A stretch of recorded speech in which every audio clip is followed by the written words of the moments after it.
اللہ الرحمن الرحیم اللہم صلی علی محمد وعلی آل محمد کما صلیت علی ابراہیم وعلی آل ابراہیم انک حمید مجید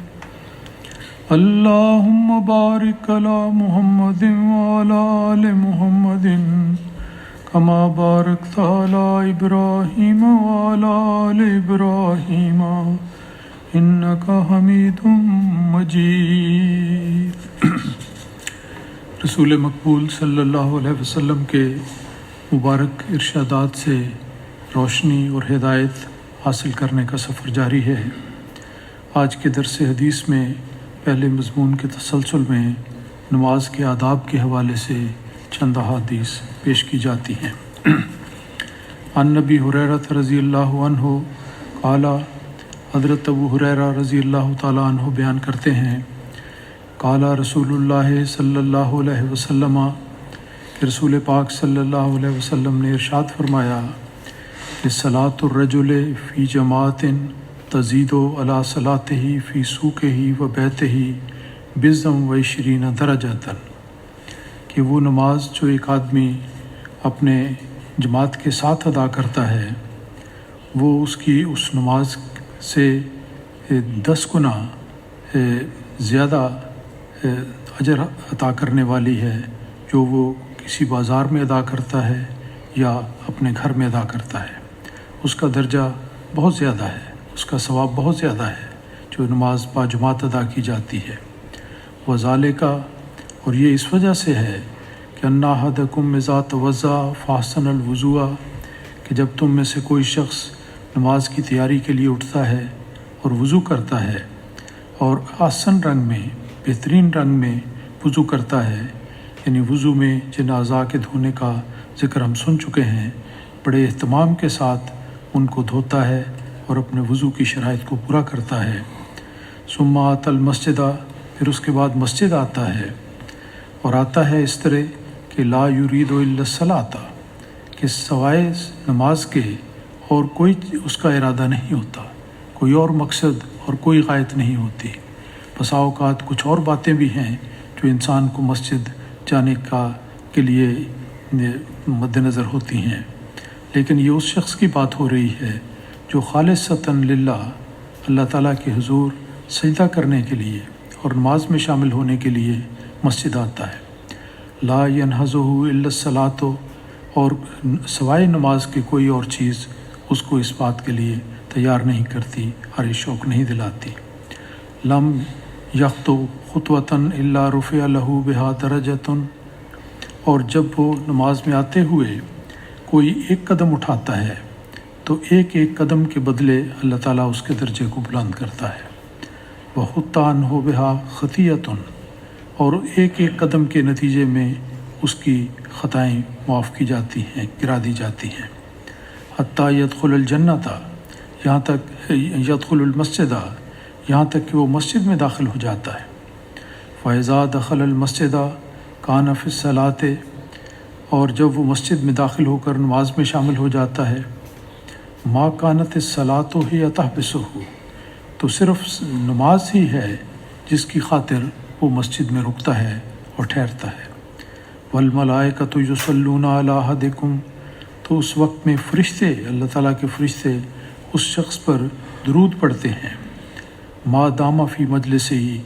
جب تک وہ اس جگہ پر رہتا ہے، الذی صلی فیہ، جس میں اس نے نماز ادا کی ہوتی ہے۔ تو دیکھیں کہ کتنی رحمتیں اور برکتیں ہیں مسجد میں آنے کی، مسجد میں آ کر باجماعت نماز ادا کرنے کی، اور خالص نیت کے ساتھ آنے پر کتنا زور دیا گیا ہے کہ مسجد میں آنے سے کوئی اور مقصود نہیں کہ میں دوستوں کو مل لوں، یہ باتیں کر لوں، فلاں معاملہ طے کر لوں، کوئی اور غرض نہیں سوائے اس کے کہ میں اللہ تعالیٰ کے حضور باجماعت نماز میں شامل ہوں۔ اور فرشتے کس طرح آنے والے شخص کے لیے دعا کرتے ہیں، رسول پاک صلی اللہ علیہ وسلم فرماتے ہیں، یقولون، کہ وہ اللہ تعالیٰ کے حضور یہ دعا کرتے ہیں، اللہم ارحمہ، کہ اے ہمارے اللہ اس شخص پر جو اس خالص نیت اور ارادے کے ساتھ نماز با جماعت میں شمولیت کے لیے مسجد آتا ہے، تو رحم فرما۔ اللہم اغفر لہ، اے اللہ تو اس کے گناہ بخش دے، اللہم تب علیہ، اور اے اللہ اس کی توبہ کو قبول فرما، ما لم یوزع فیہ ما لم یحدث فیہ۔ دو شرطیں یاد رکھنی چاہیے کہ فرشتوں کی دعائیں حاصل کرنے کے لیے دو باتوں کی تلقین کی گئی کہ جب تک وہ مسجد میں آتا ہے ٹھہرتا ہے اس عرصے میں وہ کسی کو کوئی تکلیف نہیں دیتا، اور دوسرا حالت وضو میں ہوتا ہے، اس کا وضو ختم نہیں ہوتا۔ تو دیکھیں یہ شرط لگا دی گئی ہے کہ ایک تو ہے کہ خالص نیت کے ساتھ مسجد میں آنا، کوئی اور غرض نہ ہو، اور اس لحاظ سے کہ مسجد میں آ کر وہ اللہ تعالیٰ سے اپنا رابطہ مضبوط کرتا ہے اور دنیاوی رابطوں کو بالکل منقطع کر دیتا ہے۔ اس میں یہ بات بھی شامل ہو جاتی ہے کہ مسجد آ کر انسان کو اپنا فون کا استعمال نہیں کرنا چاہیے۔ فون سے جو دنیا کے رابطے ہیں وہ جب تک قطع نہیں کیے جاتے، اللہ تعالیٰ سے رابطے کا طریق کیسے استوار ہو سکتا ہے؟ تو اللہ تعالیٰ سے رابطے بڑھانے کا وقت ہے، دنیا کے رابطوں کو کاٹنا چاہیے۔ تو اس وقت جیسے ہدایت دی جاتی ہے بارہا کہ موبائل فون مسجد میں نہ لے کر آئیں، ان کو آن نہ چھوڑیں تاکہ نہ کوئی باہر آپ سے رابطہ کرے، نہ آپ کی توجہ کو منتشر کرے اور نہ ہی آپ دوسرے ساتھیوں کی توجہ کو منتشر کرنے والے ہوں۔ اسی طرح مسجد میں آ کر صرف ذکر الہی، نماز کا انتظار یا نماز میں شمولیت، یہ کام ہونا چاہیے، اور اس وقت میں باتیں بھی نہیں کرنی چاہیے۔ باتوں سے بھی دوسروں کی نماز میں حرج ہوتا ہے، خود اپنی توجہ بڑھتی ہے۔ پھر نمازی کے آگے سے گزرنا، یہ بھی دوسرے نمازی کی نماز میں حرج واقع کرنے والی بات ہے، اور اس کی بڑی سخت تاکید کی گئی ہے کہ نمازی کے آگے سے نہ گزرا جائے۔ جہاں تک اسی سجدہ گاہ ہے، لازمی طور پر یہ حصہ اس کا ہے، اس کی توجہ کا مرکز ہے، اس لیے اس میں خلل نہیں ڈالنا چاہیے۔ حدیث میں آتا ہے کہ اگر کسی شخص کو ایک جگہ سے گزرنا ہے اور کوئی نماز پڑھ رہا ہے تو اس کو اگر وہاں پر لمبا عرصہ بھی انتظار کرنا پڑے تو ٹھہرنا چاہیے۔ صرف ذرا سی بات سے کہ میں نے گزرنا ہے، جانا ہے، جلدی ہے، گزر جاتا ہے، وہ گزر تو جاتا ہے لیکن خود اپنی ذات پر بھی ظلم کرتا ہے، اس کی نماز بھی خراب کرتا ہے دوسرے شخص کی، اور یہ ہدایت کی پوری طرح خلاف ورزی ہے۔ تو اس لحاظ سے وہاں پر حدیث میں آتا ہے کہ اگر 40 کے عدد تک بھی اسے انتظار کرنا پڑے، یعنی 40 سیکنڈ کے منٹ، گھنٹے، دن اور ہفتے اور مہینے اور سال ہو سکتے ہیں، اتنا لمبا عرصہ بھی انسان کو انتظار کرنا پڑے تو انتظار کرنا چاہیے۔ دوسرے شخص کی نماز میں خلل پیدا کرنا کسی لحاظ سے یہ ہرگز جائز نہیں، اور اس کی سخت ممانعت آئی ہے۔ عن ابن عمر رضی اللہ عنہما ان رسول اللہ صلی اللہ علیہ وسلم قال، حضرت ابن عمر رضی اللہ تعالی عنہما دونوں کا ذکر ہے، حضرت عمر کا بھی اور حضرت ابن عمر کا بھی، تو اس لیے یہ عنہما کے لفظ آئے ہیں کہ اللہ تعالیٰ دونوں سے راضی ہو۔ انہوں نے رسول پاک صلی اللہ علیہ وسلم کے حوالے سے ذکر کیا، وہ کہتے ہیں کہ رسول پاک نے فرمایا، صلاۃ الجماعت افضل من صلاۃ الفض ب27 درجۃ۔ حضرت ابن عمر رضی اللہ تعالیٰ عنہ بیان کرتے ہیں رسول پاک صلی اللہ علیہ وسلم نے فرمایا کہ باجماعت نماز اکیلے نماز پڑھنے سے 27 گنا افضل ہے۔ یہ ایک فضیلت کا درجہ بیان کیا گیا ہے کہ غیر معمولی طور پر برکت والی بات ہے کہ انسان مسجد میں آ کر، خانہ خدا میں آ کر اللہ تعالیٰ کے حضور جھک کر باقی مومنین کے ساتھ نماز ادا کرے، تو اکیلے نماز پڑھنے کی نسبت 27 گنا افضل ہے اور اس کا ثواب زیادہ ہے۔ اس میں بہت سارے پہلو ہیں۔ انسان مجلس میں آتا ہے، دوسرے نیک لوگوں کے ساتھ بیٹھتا ہے، ان کا نیک اثر لیتا ہے، ان کی نیک شعائیں حاصل کرتا ہے، پھر دوسروں سے نصیحت حاصل کرتا ہے، دوسروں کی نیک مثالوں کو دیکھتا ہے۔ بسا اوقات انسان مسجد میں آیا ہو تو کسی اور شخص کو دیکھتا ہے، وہ انتہائی رقت اور عاجزی کے ساتھ اللہ تعالیٰ کے حضور نماز ادا کرتا ہے، دعا کرتا ہے۔ ایسی بات کو دیکھ کر ایک عام آدمی کا دل پسیج جاتا ہے کہ یہ مثال دیکھنے والی ہے کہ اللہ تعالیٰ کے حضور اس طرح گڑ گڑا رہا ہے کہ جیسے اسے دنیا کا کوئی غم نہیں، صرف اللہ تعالیٰ کی رضا مطلوب ہے۔ تو ساتھیوں کے ساتھ، نیک ساتھیوں کے ساتھ نماز پڑھنے کا انسان پر غیر معمولی اثر ہوتا ہے۔ ان کی توجہ سے ان کی دعاؤں کا حصہ لیتا ہے، اور روحانی نیک ماحول